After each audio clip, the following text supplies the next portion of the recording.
Hi, this is Yolanda Van Veen, and in this segment we're going to learn all about the scarlet sage, or Salvia Splendens, and it's a splendid flower for your garden.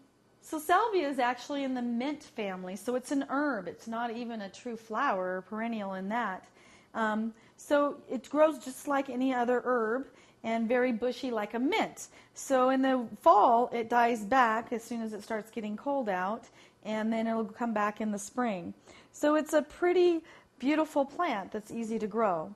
The only problem is that the Salvia Splendens is only hardy to zone 9, so it can't handle any freezes at all. If you live in a warmer climate, you can leave it outside. It'll come back from year to year. But if you live in a colder climate, any climate that freezes at all, then you just start it from seed every spring or dig it up as a plant and save the plant in the garage and then put it out in the spring again. It's a gorgeous plant. It has gorgeous red flowers all up and down the stems that bloom summer through fall till the first frost. And when the flowers look tacky, you just chop them down and they'll shoot up more flowers. So a lot of times you'll get 2 sets of flowers in a season. And they're so easy to grow by seed in the spring or by division if you live in a warmer climate. But they're worth planting, and they're a gorgeous plant in your perennial bed.